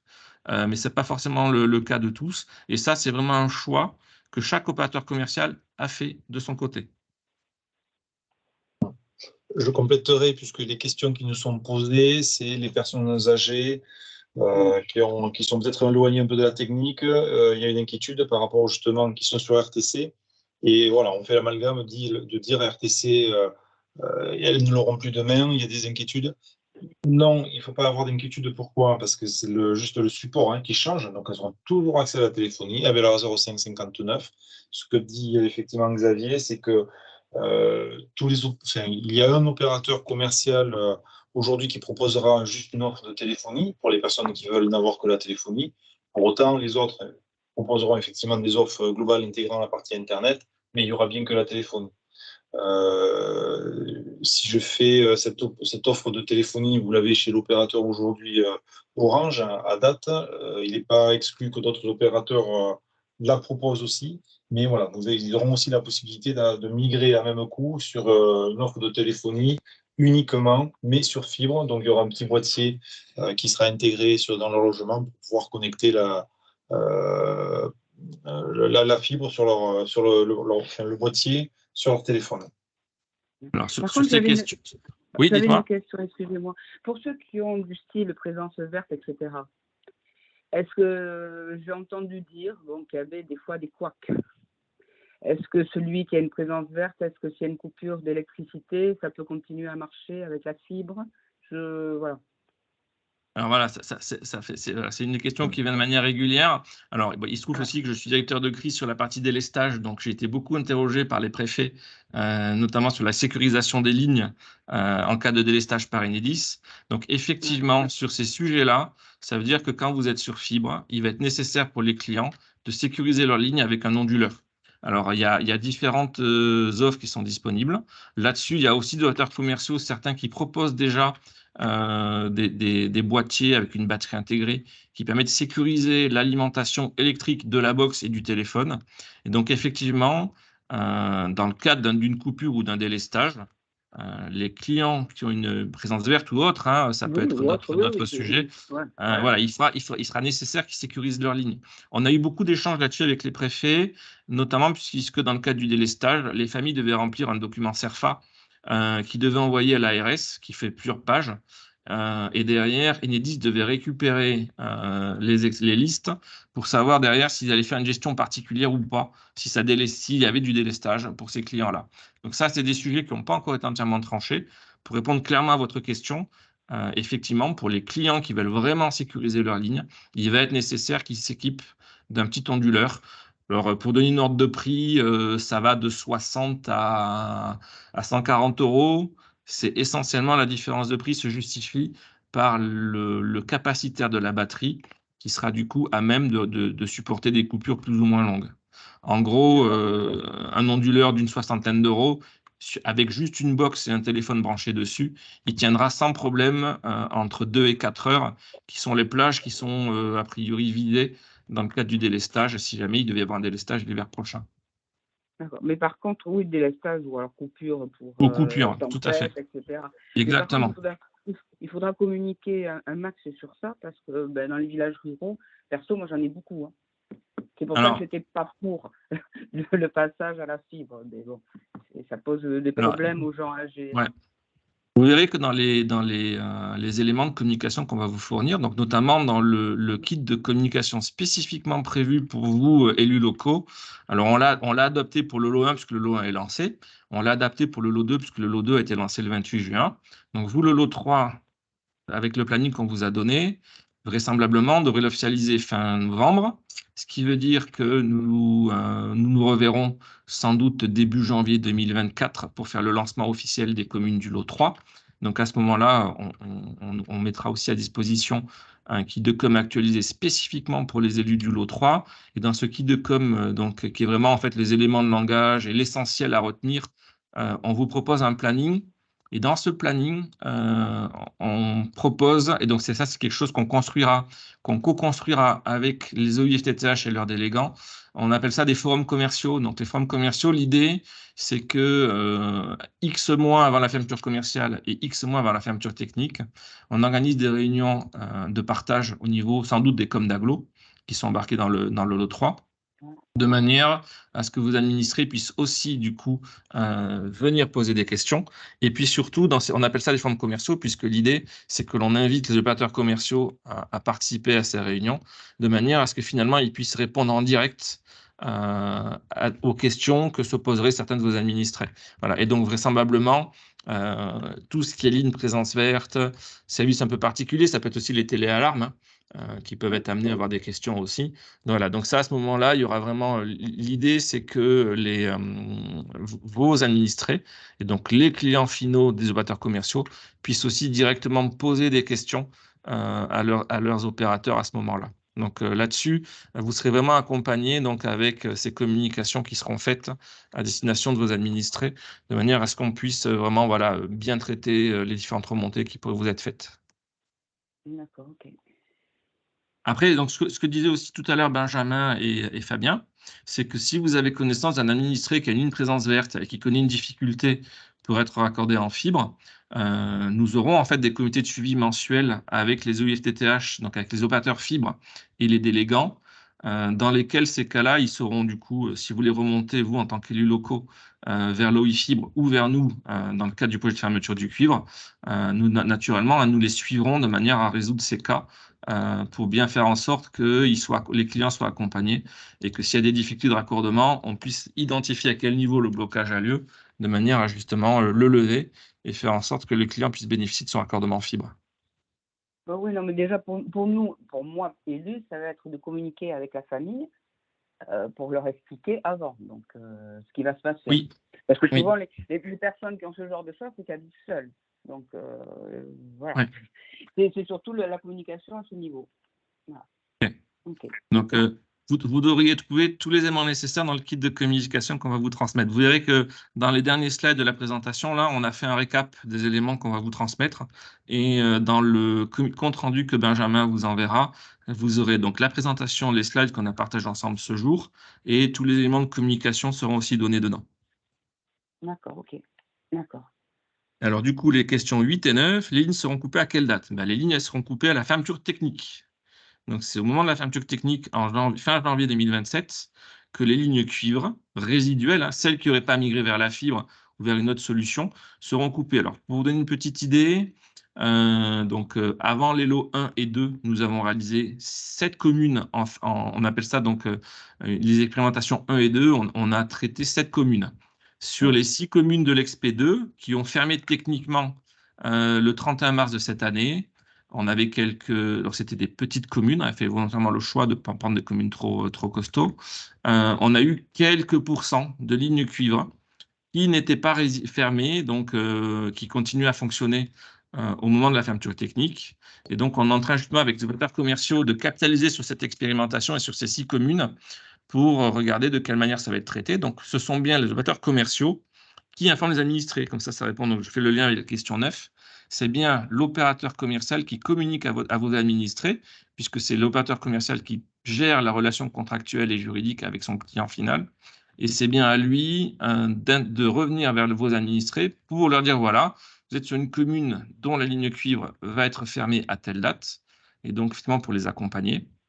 Et donc, ce qu'on se rend compte aussi, c'est qu'il y a quelques lignes cuivre, toujours en service, non résiliées, parce que souvent, ce sont des lignes cuivre qui ne servent plus. Ça peut être des lignes, notamment des lignes en entreprise, des lignes qui étaient toujours, entre guillemets, actives, mais sur lesquelles, finalement, il n'y avait pas d'usage. Donc ça aussi, ça fait partie d'un retour d'expérience qui est en train d'être fait. Et on aura la même chose dans les communes du lot 1, puisque les communes du lot 1, elles vont fermer commercialement en janvier 2024 et elles vont fermer techniquement en janvier 2025. Ce qui veut dire, et celles du lot 2, c'est 1 an plus tard par rapport à ces plannings-là. Donc finalement, les quelques centaines des communes des lots 1 et 2 vont aussi nous permettre, nous, côté opérateur cuivre orange, de bien roder les process qu'on a mis en place, mais surtout de permettre aux opérateurs commerciaux de roder les discours qu'ils vont porter vers leurs clients et de regarder en termes de communication comment en fait ils vont gérer ces communications et sur quoi, à quelles échéances ils vont mettre en place en fait des communications massives vers les différents clients. Je vous donne une information sur le lot 1. La première grande communication des opérateurs commerciaux a eu lieu au mois de mai de cette année. Vous voyez, donc mai 2023, première communication vers les clients des communes du lot 1 qui vont fermer commercialement en janvier 2024 et techniquement en janvier 2025. Le constat qu'on fait, c'est qu'il est très important de communiquer, mais il ne faut pas le faire trop tôt non plus. Et donc là-dessus, voilà, il y a différentes analyses et retours d'expérience qui sont faits par les opérateurs commerciaux pour bien gérer leur process de communication et d'échange. Ok, donc merci Xavier. Tu faisais part des documents qui seront échangés, donc en synthèse, vous le voyez sur ce slide-là, donc au-delà de la présentation qu'on va vous transférer. Je vous donnerai aussi le lien de cette présentation qui a été enregistrée pour que vous puissiez la revisionner. Il y a tout le kit de communication qui sera téléchargeable aussi, tous ces documents dont tu as parlé, Xavier, qui vous seront mis à disposition. Il y a quelque chose d'important, c'est à partir du moment où effectivement vous serez validé, vous aurez validé et que vous serez embarqué sur l'O3, vous aurez ce kit de communication qui permettra aussi de vous apporter les éléments nécessaires pour communiquer vous auprès de vos administrés, que ce soit sur vos gazettes locales, vos réseaux sociaux ou autres. Donc, vous aurez toute information. Et bien sûr, on reste à votre disposition. N'hésitez pas à me contacter. Je relayerai auprès de Xavier et Fabien toute question complémentaire ou autre. Et puis, il y aura quand même des réunions qui seront faites avec les OIF-TTH pour nous assurer du bon suivi de ce projet-là, pour lequel on pourra aussi vous remonter les informations.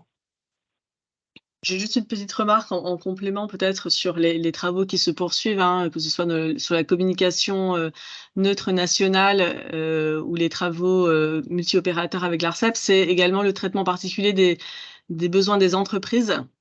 Puisque voilà, les entreprises, comme vous le savez, elles peuvent avoir des besoins en termes de garantie de temps de rétablissement, des spécificités de plusieurs lignes à une même adresse, voilà, toute une série de besoins du marché entreprise qui doivent être pris en compte et pour lesquels voilà, une solution satellitaire ou 4G pourrait être insuffisante. Donc, il y a, on va dire, une nécessité à ce que la fibre soit disponible et les offres adaptées également, sachant que ces offres, elles sont non seulement soit en partie de responsabilité de l'opérateur d'infrastructure, mais également potentiellement de responsabilité des opérateurs commerciaux. Donc, ça fait partie également des critères que Orange et les opérateurs doivent valider au moment de la date de fermeture commerciale. Voilà, donc c'est important qu'on n'oublie pas.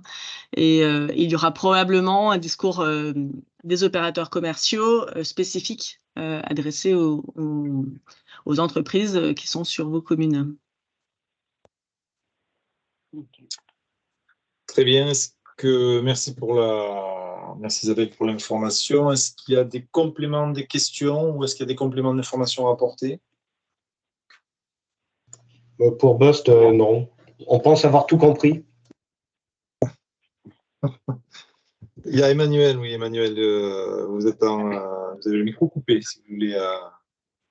Oui, bonjour et merci déjà de ces explications. Bon, c'est une bonne nouvelle d'aller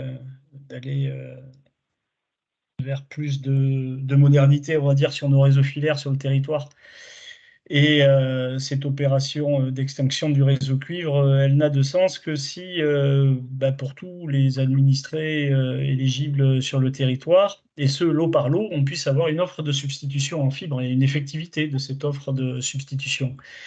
Alors, moi, ce qui m'inquiète un petit peu dans ce dispositif général dans lequel je crois qu'il y a beaucoup de choses qui ont été prévues, mais il me semble qu'avant l'extinction du réseau en cuivre, il est important, je pense, de retuiler avec l'ensemble des élus locaux, je dirais le trimestre qui précédera l'arrêt effectif de l'offre en cuivre, parce que j'ai un doute, moi, sur la capacité à offrir une substitution filaire en fibre optique pour tous les bénéficiaires d'une offre cuivre pour les communes concernées par le lot 2. Alors peut-être que ça sera le cas pour 98%, 99% de ces gens, mais il y aura de toute façon, je pense, des cas de figure, des exceptions, des cas particuliers, des maisons neuves, des gens pour qui le raccordement à la fibre n'aura pas pu se faire. Vous avez parlé d'entreprises pour lesquelles l'offre de substitution ne sera pas forcément disponible au moment de l'arrêt du cuivre. On va avoir plein de cas de figure comme ça, où malheureusement, ils seront peut-être pas prêts à basculer. Et c'est important de tuiler avec les élus locaux dans le trimestre qui précédera cette bascule effective, parce que j'ai bien peur que les usagers concernés ne se tournent vers eux et viennent leur demander des explications sur des sujets sur lesquels ils auraient été somme toute assez peu en maîtrise. Voilà, c'est une suggestion que vous rajoutiez dans votre process, peut-être pas une bascule à blanc, mais en tout cas, un point un point de rencontre avec les élus locaux pour bien vérifier que tous les cas de figure, ou l'essentiel, 99,5%, je ne sais pas s'il y a un seuil à définir, mais en tout cas que les exceptions qui ne seront pas concernés par cette bascule ne pourront pas effectivement être concernés par cette bascule et l'arrêt du cuivre et une substitution de l'offre en fibre, eh ben, que ces élus locaux soient pleinement informés sur l'identité et de ces cas de figure parce que ils auront probablement à les traiter localement. Alors, Voilà. ouais, c'est bien pris en compte. Je vais faire juste un premier élément de réponse. L'ARCEP, justement, dans la multilatérale du mois de septembre, nous sommes en train de travailler avec l'équipe de Muriel Germain qui gère le programme au niveau national de la fermeture du cuivre sur, on va dire, une checklist précise des critères qui seront nécessaires à être validés pour pouvoir prononcer la fermeture commerciale. Et ces critères, vraisemblablement, ils seraient à valider 3 mois avant la date de la fermeture commerciale. Et si jamais un des critères en question n'était pas atteint, il est possible typiquement qu'une commune, du coup, glisse de l'eau. Alors, il y a beaucoup de discussions justement pour le lot 1, puisque le lot 1, la fermeture commerciale est en janvier 2024. Donc, si vous faites le calcul 3 mois avant, ça nous amène en gros dans le courant du mois d'octobre. Et donc, justement, les questions que vous soulevez, c'est l'avantage dans le lot 2, dans le lot 3, c'est que le lot 1 est petit. On vous a montré la volumétrie tout à l'heure. C'est un peu moins de 200 000 lignes au niveau national, si je ne me trompe pas. On est en train justement de roder ces derniers éléments-là. Et donc, tous ces critères, ils sont en train d'aujourd'hui d'être construits. Ça fera l'objet d'une validation, je pense, dans les multilatérales ARCEP de septembre ou d'octobre. Et donc, nous en bénéficierons en termes de process sur le lot 2, sur le lot 3. Donc, il y aura vraiment un retour d'expérience qui sera fait. C'est pour ça qu'on a fait vraiment ces lots de manière peu volumétrique en termes de communes, en nombre de logements sur les premiers lots, et que c'est vraiment au lot 4 qu'on va rentrer dans une phase avec des très gros volumes. Donc derrière, j'entends bien votre demande. On verra en fait avec Délégant et OUI-FTTH les communications qui pourront être faites avec les élus locaux des communes sur le lot 2 puis sur le lot 3. Mais effectivement, moi je suis favorable, il n'y a aucun problème là-dessus. Mais simplement voilà, pour vous dire qu'effectivement les questions que vous vous posez, il y a vraiment aussi au niveau national aujourd'hui une demande de l'ARCEP d'avoir quelque chose, une checklist avec vraiment des critères à valider. Donc Isabelle en a beaucoup parlé pour la partie entreprise, ça en fait partie. L'autre chose qui en fait partie, effectivement, c'est le 100% fibre. Donc voilà, donc il y a tous ces éléments-là sont en train d'être discutés. Ça fera l'objet donc d'un point réglementaire, je pense, décliné par l'ARCEP. Et donc, nous aurons dans les comités de suivi mensuels que nous aurons avec le OIFTTH et avec le délégant, des points qui seront faits sur ces critères jusqu'à arriver à le J-. Alors, en général, je crois qu'ils sont évoqués 2 étapes, un J-6 mois et un J-3 mois par rapport à la fermeture commerciale, au cours desquels, justement, il y aura un bilan qui sera fait de manière à regarder finalement quelque part ce qui restera à faire d'ici à la date de la fermeture commerciale par rapport aux éléments que vous souleviez. Voilà. Donc, c'est bien quelque chose qui est pris en considération.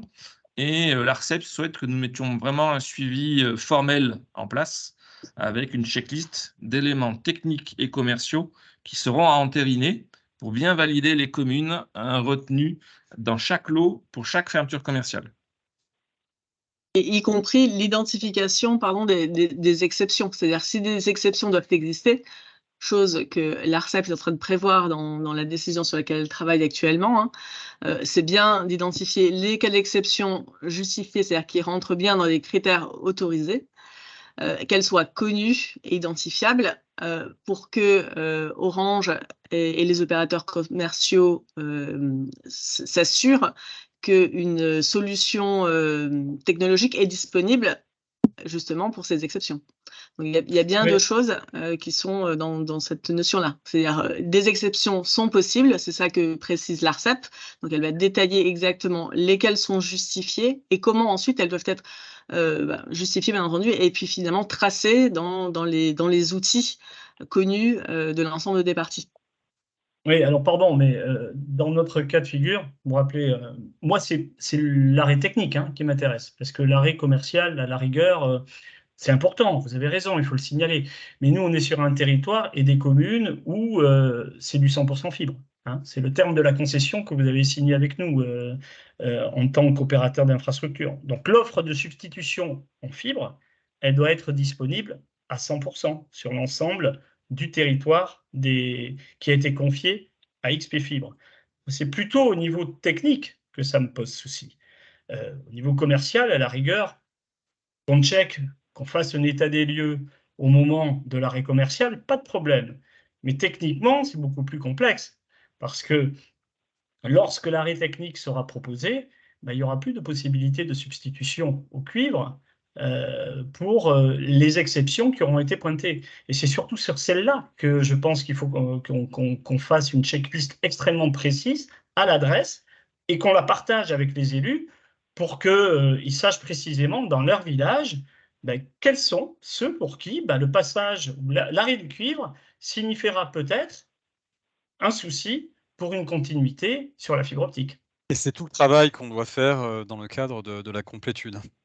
Effectivement, une communication vers les élus. Par contre, moi, j'avais une question, je ne suis pas dans mon rôle pour poser cette question, mais elle m'inquiète aussi, pour le coup. Oui. C'est toute la problématique de l'offre. En fait, aujourd'hui, il y a des services qui sont spécifiques au cuivre. Est-ce que les opérateurs commerciaux, et là, ça prend plus que 3 mois, en général, pour un opérateur, pour créer une offre, est-ce qu'on fait un tuilage parfait entre ce que pouvait proposer la fibre et ce que proposera demain, ce que pouvait proposer le cuivre, ce que proposera demain, ce que proposeront demain les opérateurs sur la fibre? Alors Isabelle en a parlé, c'est notamment, pardon, c'est surtout pour les clients entreprises. Donc dans l'analyse de marché que l'ARCEP mène en ce moment. Je pensais pas qu'à ça, moi. Je pensais plus pour le grand public. Alors pour l'entreprise, il y a aussi la capacité pour l'opérateur d'infrastructure de proposer le FTTE. Hein. Il faut le bon service, il faut que ça soit bien validé par l'OI, avec, quand c'est le cas, PHD 64 par exemple, avec son délégant. Mais moi, je pensais plutôt pour le grand public. Il y a des fois des offres très simples offertes par notamment que de la téléphonie, par exemple. Oui. Aujourd'hui, moi, je ne connais pas avec des tarifs bien particuliers, des conditions même particulières. Est-ce que ça, aujourd'hui, les opérateurs commerciaux sont prêts? Alors Alain, du coup, vous êtes sorti de votre casquette. Je vais sortir Je de ma sais, casquette. mais j'ai précisé. J'ai indiqué que je sortais, mais ça m'intéresse. On pourra pas le couper de l'enregistrement. Et du coup, j'enlève ma casquette de cuivre.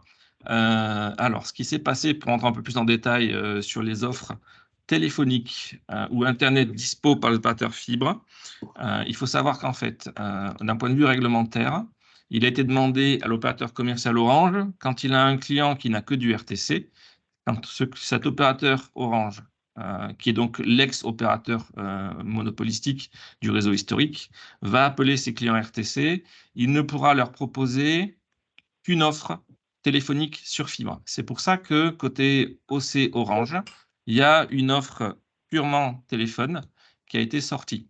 Parce qu'effectivement, d'un point de vue commercial, il est demandé à ce que le commercial d'Orange qui appelle un client, donc vous appelez un client qui a que du RTC, dans un premier temps, vous ne pouvez lui proposer qu'une ligne téléphonique sur fibre.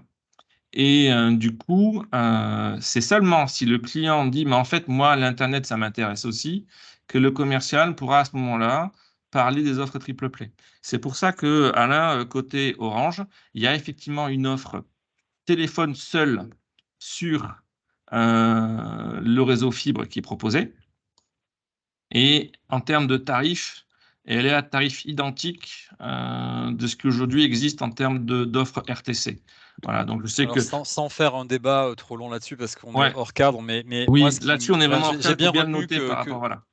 Oui, bien sûr, mais j'ai bien noté aussi que tu disais qu'à minima, pour qu'une commune soit éligible, il fallait au moins 3 opérateurs sur les 4. Et donc Orange, j'ai bien compris que Orange c'était OK, mais par contre, est-ce que les autres opérateurs, est-ce qu'on s'est assuré que les autres opérateurs commerciaux ont fait la même chose? En comité de concertation, Alain, donc les comités de concertation pilotés par les préfectures, j'ai un préfet qui a posé cash la question à Bouygues, Free et SFR, et les 3 ont répondu qu'eux ne prévoyaient pas de sortir d'offres téléphoniques seules. Typiquement, ce qu'ils ont dit, alors c'était le discours qui a été tenu dans un comité de concertation qui a eu lieu au mois de juin. Alors, ça veut pas dire que dans les prochains mois, ils vont pas laisser quelque chose d'autre, des nouvelles offres sortir. Mais en gros, hein, ce que les OC qui étaient présents sur le pont ont répondu au préfet en question, c'était que eux, ils n'avaient pas prévu de sortir d'offres téléphone seul sur fibre. Voilà. Okay. Donc, il y avait des représentants régionaux présents pour Bouygues Free SFR. Et en gros, les trois ont tenu le même discours. D'accord, ok. Voilà, donc voilà. Je me suis largement sorti de ma casquette d'OIQ Orange, là, pour le coup. Mais voilà, c'est le retour que je peux. Voilà, voilà, c'est le retour que je peux vous faire par rapport au comité de concertation et la question que le préfet avait, un des préfets avait posée. Ok. Voilà. Très bien.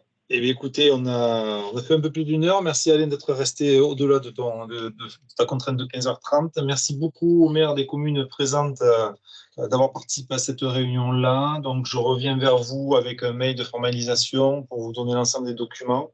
Et encore une fois, hein, vous n'êtes pas seul. N'hésitez pas à revenir vers nous pour toute interrogation, toute question. Et en tout état de cause, nous vous tiendrons aussi informés, bien sûr, de l'ensemble des étapes et de l'avancement de ce projet. Merci Benjamin, merci à tous. Benjamin, j'ai une demande, s'il te plaît. Est-ce que dans le compte-rendu, tu pourras tracer les questions que Emmanuel et Alain ont posées dans le fil de conversation? Oui. Voilà. Et donc, voilà, je reviendrai. Donc, je verrai avec Éric Buron, Isabelle, hein, pour répondre à ces questions. Il y en a certaines qui sont, voilà, à mon avis, à remonter au niveau national, notamment sur le FCA. Ce que je peux vous dire, c'est que moi-même, en local, sur les adresses qui sont fermées commercialement à l'adresse, je n'ai qu'un volume par commune.